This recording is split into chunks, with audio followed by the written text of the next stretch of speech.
Most people believe they are disturbed by events, by what happens, by what others do or say. But if that were true, the same words would affect everyone equally. They don't. One person hears criticism and shrugs. Another hears the same words and feels their chest tighten. Their thoughts race. Their mood collapses. The difference is not the words, it's the meaning attached to them. And this is where most people unknowingly imprison themselves. From an early age, you were trained to care about opinions, what people think of you, how you are perceived, whether you are approved of, respected, valued. Over time, this conditioning becomes invisible. You stop noticing it. An opinion no longer feels like something external. It feels personal. Someone disagrees with you, and it feels like a threat. Someone criticizes you, and it feels like exposure. Someone misunderstands you, and it feels unfair.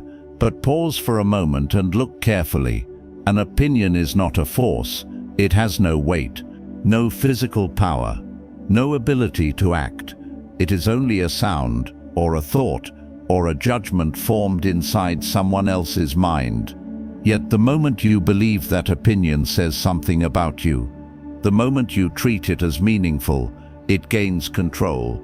This is why insults sting, why criticism lingers, why praise feels addictive, not because opinions are strong, but because attachment to them is.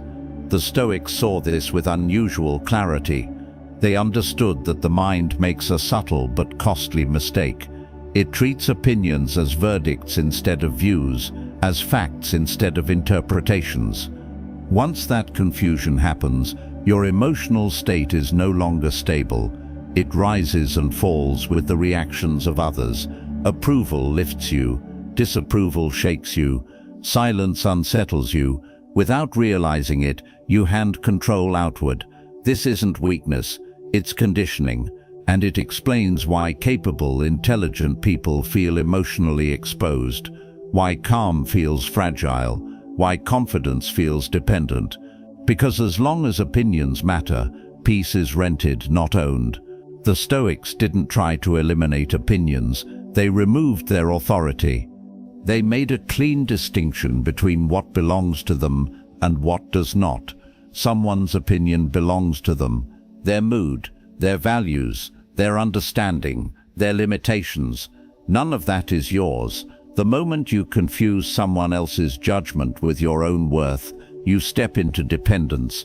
This is the first illusion that must be broken. You are not disturbed by opinions, you are disturbed by the meaning you assign to them. And until that meaning is questioned, detachment is impossible. This is where Stoic freedom begins, not by fighting opinions, not by correcting everyone, not by demanding understanding, but by seeing opinions clearly and placing them where they belong. Once that happens, detachment stops feeling like effort and starts feeling like relief. And that's what we need to examine next. Once you understand that opinions have no inherent power, a more uncomfortable question appears. If opinions are only interpretations, why do they feel so strong? Why does a single comment linger for hours, sometimes days? The Stoics were precise about this. They noticed that opinions don't disturb you directly. They pass through something first, your identity. Most people don't experience opinions as information. They experience them as evaluations of the self. Someone criticizes your work, and it doesn't feel like feedback. It feels like a judgment of competence. Someone questions your decision, and it doesn't feel neutral. It feels like doubt about your judgment. Someone mocks you, and it doesn't feel meaningless. It feels like exposure. The mind quietly adds one sentence. This says something about me. That sentence is rarely conscious, but it decides everything. The moment an opinion touches identity, emotion activates. This is why the same words affect people differently, because identity is anchored differently. Some people anchor identity internally, others anchor it externally. When identity is external, Opinions become dangerous. Approval feels like confirmation. Disapproval feels like threat. Silence feels like rejection. Your emotional state begins to depend on signals you don't control. The Stoics identified this as the real problem, not insults, not criticism, not praise. Dependency. They understood that the mind naturally looks outward for validation. It wants reassurance, alignment, agreement. But the more you rely on external opinions to define yourself, the more unstable you become. Because opinions are unstable, they change with mood, with misunderstanding, with bias, with limited perspective. Trying to stabilize your sense of self, using something unstable, creates constant tension. This is why people become defensive, why they explain themselves excessively, why they replay conversations. They are unconsciously repairing identity. Stoicism takes a different route. Instead of strengthening self-image, it weakens attachment to it. The Stoics didn't ask, "How do I look in the eyes of others?" They asked, "What is actually within my control?" And they saw something most people miss. An opinion can only disturb you if you grant it authority. Authority over your worth, your value, your standing. Remove that authority, and the opinion collapses into what it always was: noise. This doesn't mean ignoring feedback. It means refusing emotional submission. You can listen without absorbing, evaluate without identifying, learn without surrendering stability. Most people confuse detachment with indifference. The Stoics meant independence. Dependence creates vulnerability. Awareness creates strength. Once you see this, something becomes obvious. The emotional charge around opinions doesn't come from the opinion itself, but from the belief that it defines you. And beliefs can be questioned. Which brings us to the practical shift. If opinions only hurt when they define you, then detachment begins the moment you stop letting them do that. How this works in real situations, not in theory, is what we need to examine next. Once you see why opinions feel powerful, the next question becomes unavoidable. How do you create distance? Not avoidance, not suppression, distance. The Stoics believed this was the turning point, where philosophy stopped being an idea and became a skill. They noticed that most people don't suffer from opinions themselves. They suffer from fusion. An opinion appears, and the mind merges with it instantly. No space, no separation, no perspective.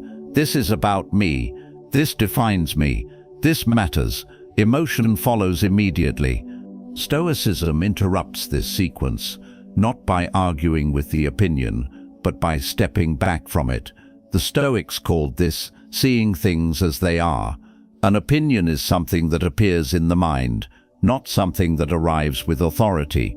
When someone speaks, they express a judgment shaped by their mood, their values, their experience, their limitations. The moment you see this clearly, the opinion changes category. It is no longer a verdict, it becomes a signal. A signal tells you something about the speaker, not about your worth. This distinction creates distance, and distance changes everything. Without distance, reaction is automatic. With distance, reaction becomes optional. This is why Stoics didn't train themselves to respond perfectly. They trained themselves to pause internally. That pause is not silence, it's orientation. Instead of asking why would they say that, they asked what is actually happening right now. Someone formed an opinion, they expressed it, that's it. No added meaning, no identity threat, no internal verdict. Most people never make this move. They add layers instantly. They disrespected me, they're undermining me, they don't value me. These are interpretations, not facts.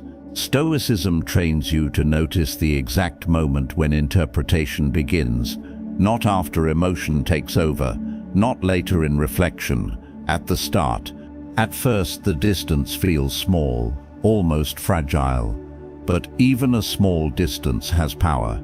It slows emotional momentum. It prevents escalation. It preserves clarity. This is why Stoic calm doesn't look forced. It looks grounded, because it isn't resistance, it's alignment.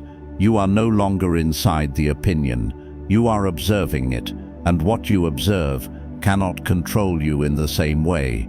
This doesn't make you passive, it makes you precise.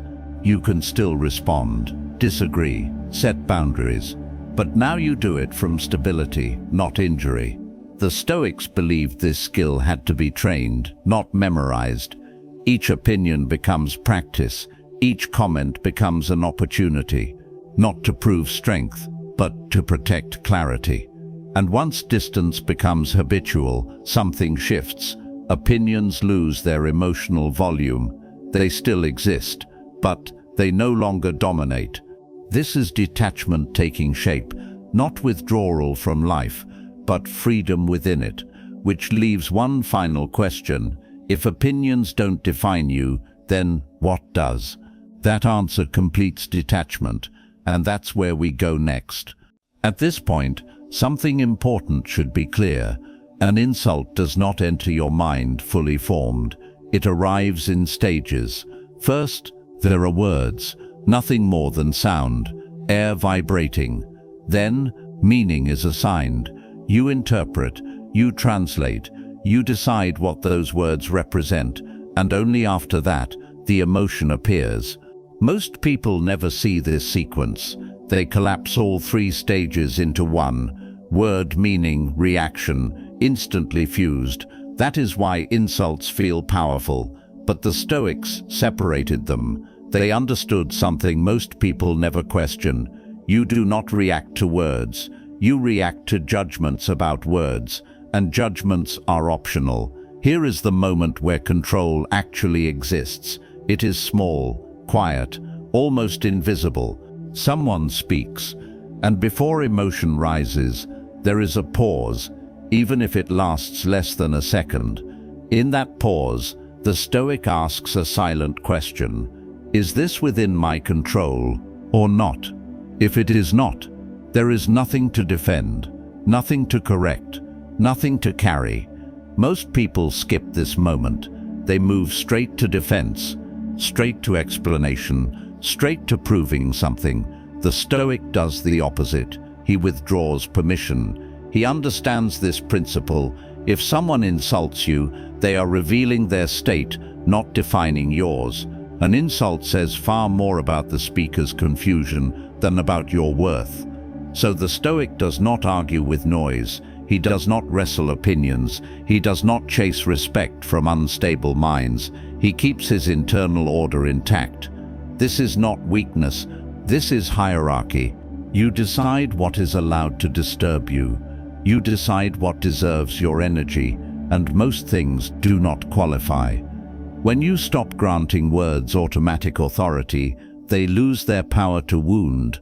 Calm is not passive here. It is deliberate. And once this becomes habit, insults no longer feel like attacks. They feel like information, often irrelevant. And that prepares you for the final step, because true freedom is not just resisting insults. It is becoming untouched by opinions altogether. And that is what comes next. At this point, something important should feel different. Not dramatic, not emotional, clearer. You've seen that insults don't come from words themselves. They come from judgments formed quietly inside the mind. You've seen how meaning is assigned, how reaction follows interpretation, and how awareness creates distance. Not distance from people, distance from automatic reaction. This understanding alone won't make you perfect, and it doesn't need to. Stoicism was never about perfection. It was about direction. Once you see the mechanism behind insult, you stop fighting the wrong battle. You stop trying to control people. You stop demanding respect from unstable minds. You stop exhausting yourself by responding to every provocation. Instead, your attention shifts inward, to the place where reactions actually begin. And this is where most people misunderstand Stoicism. They think it means enduring more, tolerating more, letting others walk over them. It doesn't. Stoicism is not submission, it is discrimination, knowing what deserves your energy and what never did. Because here is the quiet truth. Most insults were never about you. They were expressions of frustration, insecurity, confusion. Trying to correct them is like arguing with noise. The Stoics believed freedom begins when you stop demanding control where none exists. And that belief changes everything. It changes how you handle disrespect, how you respond to criticism, how you move through the world unprovoked. Calm is not weakness. It is clarity without noise. And clarity is strength. This channel is not about motivation. It is not about collecting quotes. And it is not about pretending life doesn't affect you. It is about building internal authority, layer by layer, where it actually matters. If this way of thinking resonates with you, stay with it. Not because you need constant content, but because discipline grows through continuity. In the next step, we move from understanding to training, because calm is not a personality trait. It isn't something you're born with or something reserved for the naturally composed. It's a skill, and once you see calm as something that can be practiced, emotional stability stops feeling fragile and starts feeling reliable.